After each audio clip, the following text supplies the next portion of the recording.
સમાચારો પર નજર કરીએ તો તાપી જિલ્લાના નિઝર તાલુકા પંચાયતની સરવાળા બેઠક પર ભાજપનો ભગવો લહેરાયો છે। સરવાળા બેઠકના સભ્ય છોટુભાઈ નાઈનું અવસાન થતા બેઠક ખાલી પડી હતી।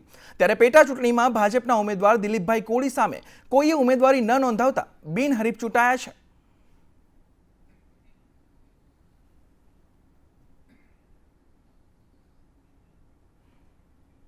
તો આ તરફ દ્વારકા નગરપાલિકામાં ભાજપના 8 ઉમેદવારો બિનહરીફ થયા છે। પાલિકાના 28 માંથી 8 સભ્યો બિનહરીફ થયા છે। વોર્ડ નંબર 4 ના તમામ સદસ્યો બિનહરીફ જાહેર થયા છે। વોર્ડ નંબર 3 માં 3, વોર્ડ નંબર 7 માંથી 1 સભ્ય બિનહરીફ થયા છે। પાલિકાના 28 માંથી 8 સભ્યો બિનહરીફ ચૂંટાયા છે।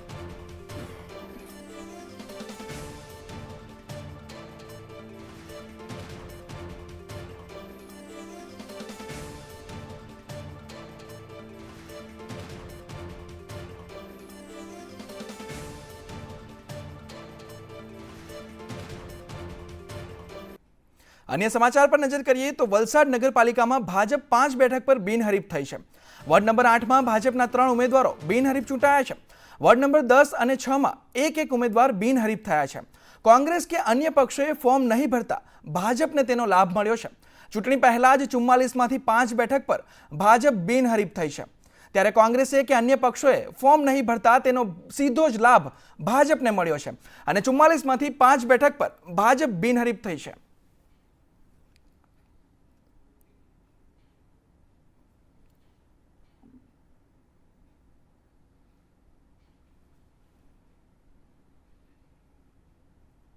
तो आ तरफ अमरेलीनी लाठी नगरपालिकामां भाजपमां भड़को जोवा मळी रह्यो छे।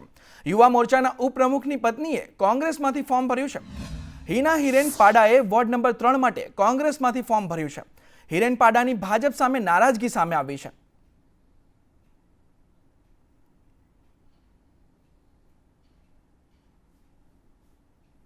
युवा मोर्चाना उपप्रमुखनी पत्नीए कोंग्रेसमांथी फॉर्म भर्युं छे ત્યારે તેઓની નારાજગી સામે આવી છે। લાઠી નગરપાલિકામાં ભાજપમાં ભડકો જોવા મળી રહ્યો છે।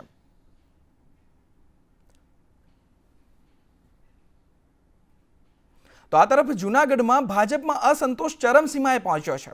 વોર્ડ નંબર 7ની મહિલા પ્રમુખે રાજીનામું આપ્યું છે। દિવ્યા સાવલાણીએ રાજીનામું આપ્યું છે। ટિકિટ ન મળતા અપક્ષમાં ફોર્મ ભર્યું છે। તેઓએ ટિકિટ ન મળતા તેઓએ રોષ વ્યક્ત કર્યો છે અને અપક્ષમાં ફોર્મ ભર્યું છે અને રાજીનામું આપ્યું છે। સિંધી સમાજની અવગણનાનો આક્ષેપ પણ તેઓએ કર્યો છે। ત્યારે જૂનાગઢ ભાજપમાં પણ અસંતોષ જોવા મળી રહ્યો છે। દિવ્યા સાવલાણીએ રાજીનામું આપીને અપક્ષમાં ફોર્મ ભર્યું છે।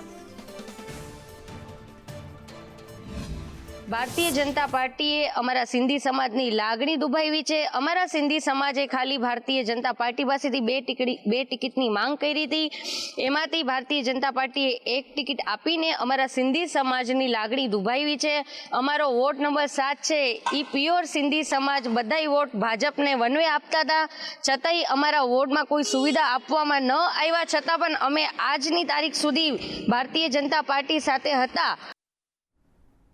વાત રાજકોટની કરીએ તો રાજકોટની ધોરાજી નગરપાલિકામાં પક્ષ પલટાની મોસમ હોય તેવું લાગી રહ્યું છે। શહેર કોંગ્રેસ ઉપપ્રમુખ સહિતના નેતાઓ આપમાં જોડાઈ ચૂક્યા છે। ધોરાજી કોંગ્રેસ પૂર્વ કોર્પોરેટરના પતિ આપમાં જોડાયા છે। કોંગ્રેસના ધર્મેશ રાજ્યગુરુ આપમાં જોડાઈ ચૂક્યા છે।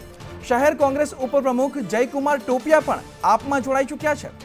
ધોરાજી યુથ વિંગ શહેર કોંગ્રેસ પ્રમુખ પણ આપમાં જોડાઈ ચૂક્યા છે। ત્યારે આ કોંગ્રેસના તમામ નેતાઓ આપમાં જોડાઈ ચૂક્યા છે। ધોરાજી નગરપાલિકામાં પક્ષ પલટાની મોસમ ચાલી રહી હોય તેવો માહોલ સર્જાયો છે અને તમામ આ કોંગ્રેસના નેતાઓ અત્યારે આપમાં જોડાઈ ચૂક્યા છે। આગામી ધોરાજી નગરપાલિકા ચૂંટણી અનુલક્ષીને આમ આદમી પાર્ટી દ્વારા ધોરાજી નગરપાલિકાના કુલ 9 વોર્ડ પૈકી 36 ઉમેદવારોમાંથી 28 સીટો ઉપર આમ આદમી પાર્ટીના સક્ષમ ઉમેદવારોએ આજરોજ ઉમેદવારી પત્રો રજૂ કર્યા છે। પાર્ટીના પાયે 0 થી ગ્રાઉન્ડ સુધીને કામ કરી અને પાર્ટીને ઊભી કરેલી હતી નગરપાલિકાથી છેક ધારાસભા સુધી અને આજ દિન સુધી યુથ કોંગ્રેસના પ્રમુખ તરીકે મેં ધોરાજીમાં સેવા આપી છે। કોંગ્રેસ પાર્ટી માટે અમે લડ્યા છીએ પરંતુ કોંગ્રેસ પાર્ટી દ્વારા પાયાના જે કાર્યકરો હતો એની અવગણના કરી જેને લીધે આજે અમારે કોંગ્રેસ છોડીને આમ આદમી પાર્ટીમાં અમારે વિધિત પ્રવેશ કર્યો છે। તો આ તરફ રાજકોટ જિલ્લાના ધોરાજી શહેરમાં આમ આદમી પાર્ટીમાં મોટી હલચલ જોવા મળી છે। જ્યારે ધોરાજીના આપના નેતા કાંતિભાઈ સોંદરવાએ પાર્ટીના સર્વ હોદ્દાઓમાંથી રાજીનામું આપી દીધું છે. કાંતિભાઈ સોંદરવાએ ધોરાજી વોર્ડ નંબર 2 માંથી નગરપાલિકાની ચૂંટણી લડવા ટિકિટની માંગણી કરી હતી.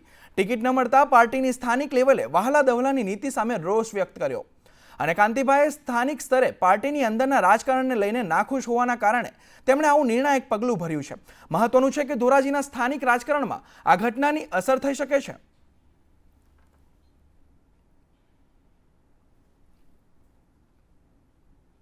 તો આ તરફ જૂનાગઢ મહાનગરપાલિકાની 60 બેઠકો માટે ભાજપ, કોંગ્રેસ અને આમ આદમી સહિતની પાર્ટીના ઉમેદવારોએ ફોર્મ ભર્યા હતા, જેમાં ભાજપ દ્વારા 13 ઉમેદવારોને રિપીટ કરવામાં આવ્યા હતા અને અન્ય 5 વોર્ડમાં જે ઉમેદવારો છેલ્લે શાસકમાં હતા તેની જગ્યાએ તેમના પરિવારજનોને ટિકિટ આપવામાં આવી છે. બીજી તરફ કોંગ્રેસ દ્વારા ખાનગી રાહે ઉમેદવારોને ફોન કરીને ફોર્મ ભરવા માટે બોલાવી લેવામાં આવ્યા હતા અને તમામ વોર્ડમાં ઉમેદવારોએ ફોર્મ ભરીને વિજયનો આશાવાદ વ્યક્ત કર્યો હતો. કોંગ્રેસ વાળાના મોઢામાં લાડુ પડે છે, એમને આપ ઓળખી લેજો. 2 દિવસ પહેલા એમના કાર્યાલયની અંદર એમના કાર્યકરો દ્વારા ગાળાગાળી કરી, મારામારી કરી અને પૈસાના આક્ષેપોથી ટિકિટો વેચાવાનું કામ એ કોંગ્રેસના કાર્યકરો કરી રહ્યા છે. તો આ એમની શરૂઆત છે. જોઈ રહી છે જૂનાગઢમાં જે ભ્રષ્ટાચારી ભાજપનું શાસન છે એનાથી ત્રસ્ત થઈ ગયા છે. અણધણ વહીવટને લીધે લોકોના હજી પાયાના કામો નથી થતા. ખુદ મુખ્યમંત્રી પણ અવારનવાર આ લોકોને ટકોર કરી ગયા છે અને હજી આપણે જો હજી આ લોકોને છૂટશું તો જૂનાગઢની શું હાલત કરશે એ આપ સૌ જનતાને ખબર જ છે. ભાજપાના ઉમેદવારો પ્રજા પાસે મત લેવા જઈ શકે તેમ નથી. એટલે કોંગ્રેસ પક્ષના જુદા જુદા પક્ષના બીજા ઉમેદવારોને, કેટલાક સનિષ્ઠ અપક્ષ ઉમેદવારોને પણ લોભ લાલચ કે ધાક ધમકી આપીને ફોર્મ ખેંચાવી લેવાની શરૂઆત આજથી જ ભાજપાએ શરૂ કરી દીધી છે. 60 સીટ ઉપર ભારતીય જનતા પાર્ટીના ઉમેદવારો ચૂંટણી લડવાના છે અને આવનારા સમયમાં ગ્રીન જુનાગઢ, ક્લીન જુનાગઢ બનાવવા માટે કાર્યકર્તાઓએ આજે સંકલ્પ કર્યો છે. તો વાત દ્વારકાની કરીએ તો નગરપાલિકાની સામાન્ય ચૂંટણી માટે દ્વારકાના 7 વોર્ડ માટે 87 ફોર્મ ભરાયા છે, જેમાં ભાજપના 28 સભ્યોના ફોર્મ ભરવામાં આવ્યા છે, જેની ચકાસણી કરી 3 ફેબ્રુઆરીના દિવસે ફોર્મ પરત ખેંચવા માટે સમય રાખવામાં આવ્યો છે. નોંધનીય છે કે દ્વારકા નગરપાલિકા સામાન્ય ચૂંટણી માટે કુલ 104 ફોર્મ પ્રાંત અધિકારી કચેરીએથી લેવામાં આવ્યા હતા, જેમાંથી ફોર્મ ભરવાની અંતિમ તારીખે 87 ફોર્મ ભરાયા છે. દ્વારકાની અંદર અમે કોશિશ કરી છે કે જેની અંદર 100, 200, 150 મત હોય એવા નાનામાં નાની જ્ઞાતિને પણ અમે લીધી છે અને લગભગ 12 થી 14 જ્ઞાતિનો સમાવેશ કર્યો છે. અને જે આપણા સક્રિય સભ્યો હતા, પછી પૂર્વ પ્રમુખ છે અને જે રીતે મોટી ચૂંટણીની અંદર કામ કરતા હોય एकदम एवं बधाने पर चांस आप्यो छे. 27 तारीख से लेके अभी तक हमने टोटल 104 फॉर्म जो है वो एक्सेप्ट किए हैं और उसके बाद उसकी छटनी करने के बाद 87 कंप्लीटली फिल्ड फॉर्म आज हमारे पास दोपहर के 3 बजे तक आए हैं. તો આ તરફ ભાવનગર મહાનગરપાલિકાના વડવા બ વોર્ડમાં ખાડી પરેરી બેઠક માટે યોજાનારી પેટા ચૂંટણીમાં ત્રિપાંખીયો જંગ જામે તેવી શક્યતા છે. ભારતીય જનતા પાર્ટી, કોંગ્રેસ અને આમ આદમી પાર્ટી ઉપરાંત અપક્ષ ઉમેદવારોએ પણ ચૂંટણી મેદાનમાં ઝંપલાવ્યું છે. કોંગ્રેસ દ્વારા સૌથી વધુ વસ્તી ધરાવતા કોળી સમાજના ઉમેદવારોને તક આપવામાં આવી છે. બીજી તરફ ભાજપના ઉમેદવાર તરીકે વડવા બ વોર્ડના પૂર્વ નગરસેવક અમરસિંહ ચુડાસમાએ નામાંકન પત્ર ભર્યું છે. બંને પક્ષોએ એકબીજાના ઉમેદવારોનો વિજય થશે તેવો વિશ્વાસ વ્યક્ત કર્યો.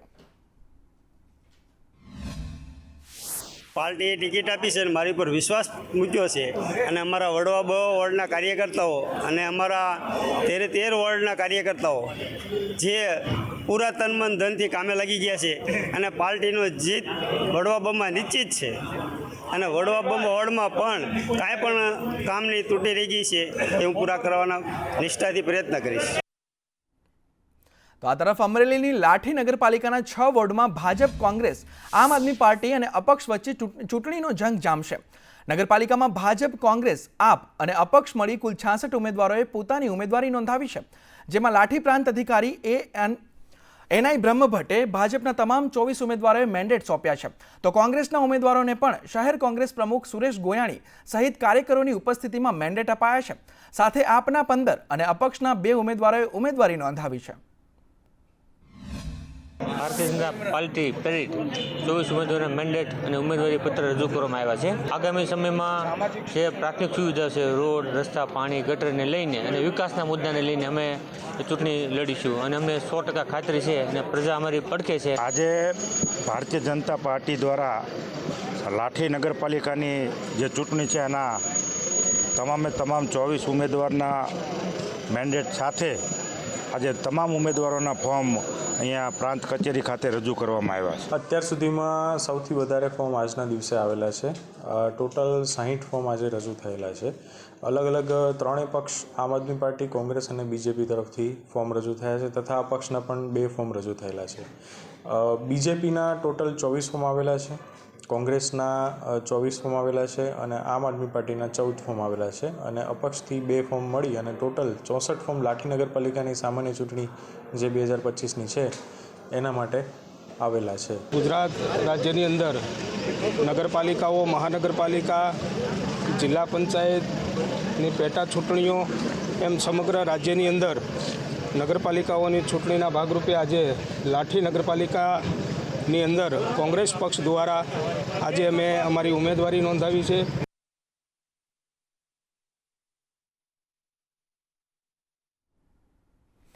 વાત અમદાવાદની કરીએ તો અમદાવાદના ઘાટલોડિયા પેટા ચૂંટણી માટે ભાજપના ઉમેદવાર પ્રવીણ પટેલે ઉમેદવારી નોંધાવી છે. તેમણે જંગી બહુમતીથી જીત મળશે તેવો વિશ્વાસ વ્યક્ત કર્યો છે. ઉમેદવારી ફોર્મ ભરતા સમયે તેમના સમર્થકો, શહેર ભાજપ પ્રમુખ અને ધારાસભ્ય કૌશિક જૈન હાજર રહ્યા હતા.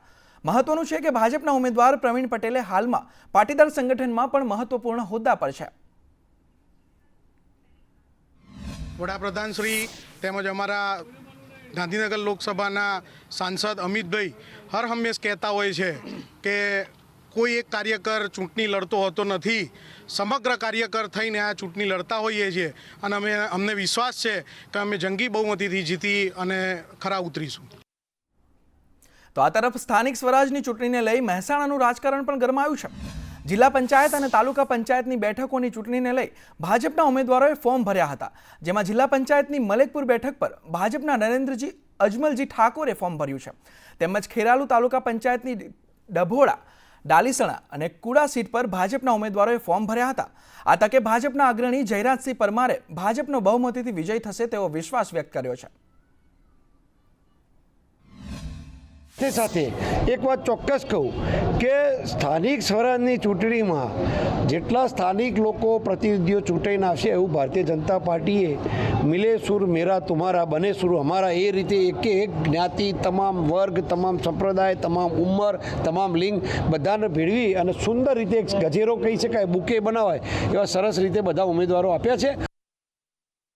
તો આ તરફ હળવદ નગરપાલિકાની ચૂંટણીને લઈ મામલતદાર કચેરીમાં ભાજપ, કોંગ્રેસ, બીએસપી અને આપનો જમાવડો જોવા મળી રહ્યો છે, જેમાં આજે ઉમેદવારી ફોર્મ ભરવાની અંતિમ તારીખે ભાજપે અને કોંગ્રેસે 28 ઉમેદવારોના ફોર્મ ચૂંટણી અધિકારી સમક્ષ રજૂ કર્યા છે.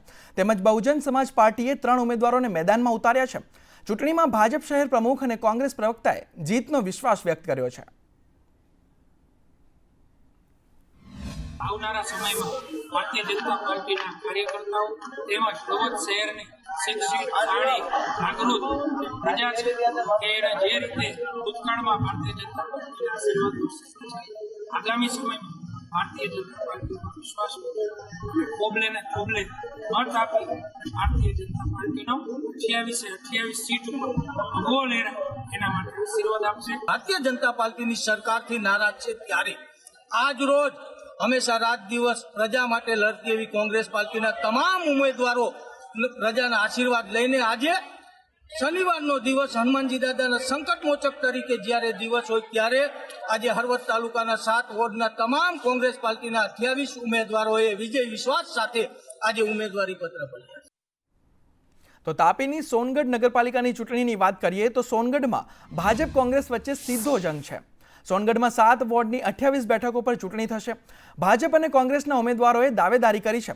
1995થી સોનગઢ નગરપાલિકામાં ભાજપનું શાસન છે. ભાજપે માત્ર 5 જ ઉમેદવારોને રિપીટ કર્યા છે. આજે સોનગઢ નગરપાલિકાની સામાન્ય 2025ની ચૂંટણીમાં ભારતીય જનતા પાર્ટીના પ્રદેશની સૂચના નિર્દેશ મુજબ અમારા 28 ઉમેદવારોએ ફોર્મ ભરી દીધા છે. સતત ઘણા વર્ષોથી સોનગઢ નગરપાલિકામાં ભારતીય જનતા પાર્ટી વિકાસના કામોને લઈને સતત સત્તા પર રહી છે અને હાલ આ વખતે પણ વિકાસના કામોને ધ્યાને રાખીને એ ચૂંટણીમાં ધ્યેય સાથે આગળ વધશે અને અમને 28 સીટનો જીતવાનો પૂરેપૂરો વિશ્વાસ છે. વાત વડોદરાની કરીએ તો વડોદરાના કરજણમાં ભાજપને મોટો ઝટકો લાગ્યો છે. કરજણ ભાજપના આગેવાનો આપમાં જોડાયા છે. નગરપાલિકાના પ્રમુખ મીના ચાવડા આપમાં જોડાયા છે. ચાલુ કોર્પોરેટર પૂર્વ ચેરમેન આપમાં જોડાઈ ચૂક્યા છે. ત્યારે ભાજપને ઝટકો લાગ્યો છે. મોટી સંખ્યામાં કાર્યકર્તાઓ આપમાં જોડાઈ ચૂક્યા છે. ભાજપ સાથે સંકળાયેલા અનેક પદાધિકારીઓ, હોદ્દેદારો, ચૂંટાયેલા સભ્યો અને કરજણ નગરપાલિકાનું સારું ઈચ્છતા સૌ લોકો આજે આમ આદમી પાર્ટી સાથે જોડાયા છે. તો આ તરફ જેતપુર નગરપાલિકાની ચૂંટણીમાં 11 વોર્ડની 44 બેઠકો પર મતદાન યોજાવાનું છે. ત્યારે ધારાસભ્ય જયેશ રાદડિયાની હાજરીમાં ભાજપના ઉમેદવારોએ ઉમેદવારી નોંધાવી હતી. નગરપાલિકાની ચૂંટણીમાં ભાજપ સ્પષ્ટ બહુમતી સાથે જીતશે તેવો ધારાસભ્યે વિશ્વાસ વ્યક્ત કર્યો હતો.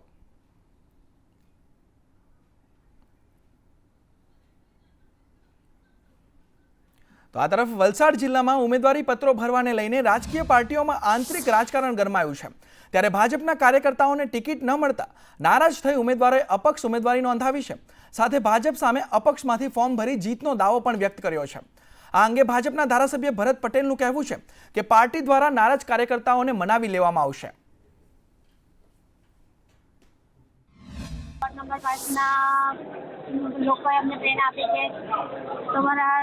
અમારા વોર્ડના કામ અટકેલા છે તે તમારા પૂરા થાય. બધાને ટિકિટ પાર્ટી આપી શકતી નથી, પણ પાર્ટી ખૂબ ચીવટાઈથી, ખૂબ બારીકાઈથી એ કરીને આ પાર્ટીએ 44 ઉમેદવારની ટિકિટ આપી છે. જે નારાજ છે એ ચોક્કસ પાર્ટીના કાર્યકર છે, એને અમે સમજાવીશું અને પાર્ટી સાથે ચાલશે. ભાજપની ટિકિટ માંગી હતી અને મળી નથી, તે માટે અપક્ષમાં ફોર્મ ભરીને વોર્ડ નંબર 7ની સેવા કામો કરવા માટે છે. તો આ તરફ સાબરકાંઠામાં બીજેડના સમર્થનમાં પોસ્ટર લાગ્યા છે. ગાંભોઈ સહિત પંથકમાં ભૂપેન્દ્રસિંહ ઝાલાના બેનર લગાવવામાં આવ્યા છે અને વી સપોર્ટ બીઝેડ નામના આ બેનર લગાવવામાં આવ્યા છે. ત્યારે 30થી વધુ જગ્યાએ વી સપોર્ટ બીઝેડ નામના બેનર લગાવાયા છે. બીઝેડ સામે પોન્ઝી સ્કીમ મામલે તપાસ ચાલી રહી છે. ત્યારે સીઆઈડી ક્રાઇમમાં સમગ્ર મામલે ફરિયાદ પણ કરાઈ છે અને ભૂપેન્દ્રસિંહ ઝાલા હાલમાં સાબરમતી જેલમાં છે.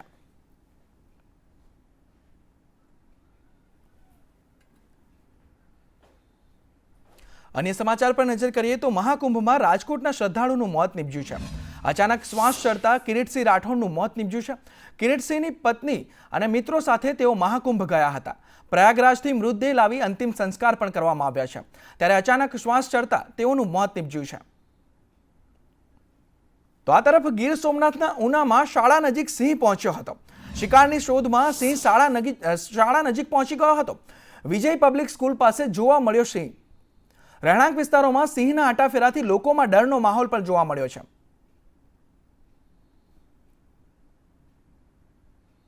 ત્યારે ઉનામાં શાળા નજીક સિંહ પહોંચી ગયો હતો અને ત્યારે લોકોમાં ડરનો માહોલ જોવા મળ્યો છે. વિજય પબ્લિક સ્કૂલ પાસે આ સિંહ જોવા મળ્યો હતો અને સિંહ આટાફેરો કરતો દ્રશ્યોમાં કેદ થયો છે. ત્યારે લોકોમાં હાલ ડરનો માહોલ છે અને તંત્રને અપીલ કરી રહ્યા છે કે જલ્દીથી આ સિંહને પકડી લેવામાં આવે.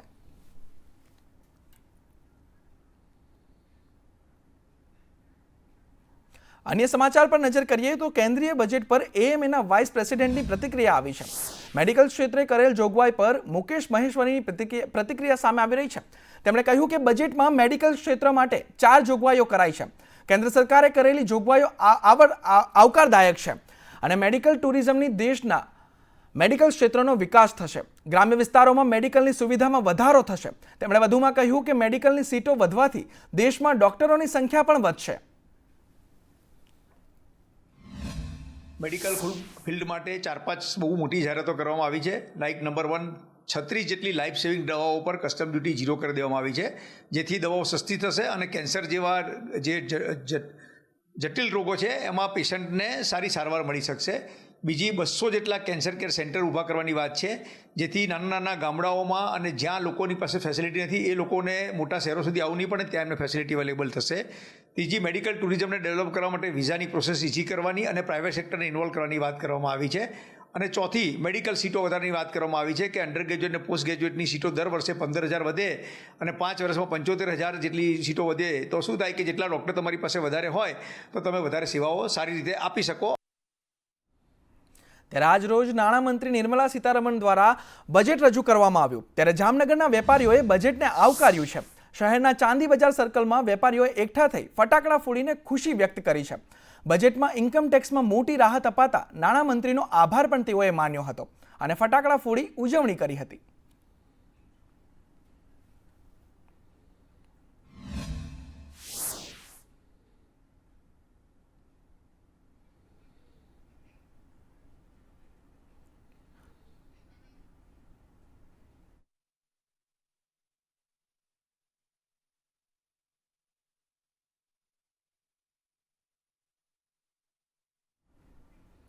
નાણામંત્રી નિર્મલા સીતારમણ દ્વારા કેન્દ્રીય બજેટ જાહેર કરાયું છે, જેમાં ખેડૂતો અને એગ્રીકલ્ચર સેક્ટર માટે નવી સ્કીમની જાહેરાત કરી છે. ત્યારે સંદેશ ન્યૂઝની ટીમે બનાસકાંઠા જિલ્લાના ખેડૂતો સાથે વાતચીત કરી હતી. ખેડૂતો છે, શું કહો છો? આજે બજેટ જાહેર કરાયું છે, ખેડૂતો માટે કેટલાક મુદ્દાઓની જાહેરાત કરાઈ છે, કયા કયા મુદ્દા એવા છે કે જે ખેડૂતોને લાભદાયી નીવડશે? ખેડૂત છું અને ખેતીમાં અમે એ જ ચિંતાઓ કરતા હતા અને એના માટેની અમે આ વ્યવસ્થાનામાં કેવી રીતે 3 લાખની જે કિસાન ક્રેડિટ કાર્ડ 0% વ્યાજથી આપી શકતા હતા, એના માટે આજે જે 5 લાખ સુધીની જે મર્યાદા વધારી છે એનાથી સમગ્ર જ્યાં જ્યાં આ કિસાન ક્રેડિટ કાર્ડની યોજના લાગુ પડી છે ત્યાંના દરેક ખેડૂતોની અંદર એક ખુશી વ્યાપી છે. જે ખેડૂત માટે જે આપણા અન્નની યોજનાઓ હતી એ ખરીદીની યોજનાઓ પણ અંદર સામેલ કરવામાં આવી છે. તો એ ટેકાના ભાવથી ખરીદીની યોજનાઓ જે અનાજ સામેલ કર્યું છે એ ગમ્યું. ખેડૂતના જે સાધનો છે કે ટોલી છે, બટાકાની ખેતી આ બાજુ સારી થાય છે તો પ્લાન્ટર, ડિગરીમાં જે તે ખેતી લાયક ઓજારો છે એના ઉપર પણ થોડી સહાય સરકાર કરે તો એક સોનામાં સુગંધ વળે. ધવલ જોશી, સંદેશ ન્યૂઝ, બનાસકાંઠા. તો કેન્દ્રીય બજેટને લઈ નોવા વન કંપનીના સીઈઓ સુનિલ સંઘાએ પ્રતિક્રિયા આપી છે. તેમણે વર્ષ 2025-26ના બજેટને ગરીબ મધ્યમ વર્ગ માટે ફાયદાકારક ગણાવ્યું છે. સાથે બજેટમાં વપરાશ પર ધ્યાન કેન્દ્રિત કરવામાં આવ્યું હોવાનું પણ જણાવ્યું છે. कैपिटल मार्केट का प्लेयर हूँ. मैं कैपिटल मार्केट के दृष्टिकोण से बोलूँगा कि ये बजट एक बड़ा ही क्रिएटिव और फॉरवर्ड लुकिंग बजट है. ये एक त्रिवेणी है, 3 बड़े इम्पॉर्टेंट मुद्दों को साथ में लेके चलें. फिस्कल कंसोलिडेशन जो मार्केट के लिए बहुत इम्पॉर्टेंट होता है, फिस्कल डेफिसिट और मार्केट बोरोइंग दोनों का टारगेट जो मार्केट एक्सपेक्ट कर रहा था उससे बेहतर है. इवन पिछले साल का से बेहतर 4.9 was expected in the market, लेकिन हम 4.8 एक्चुअल नंबर आया और going forward 4.4% is better than what the market was expecting.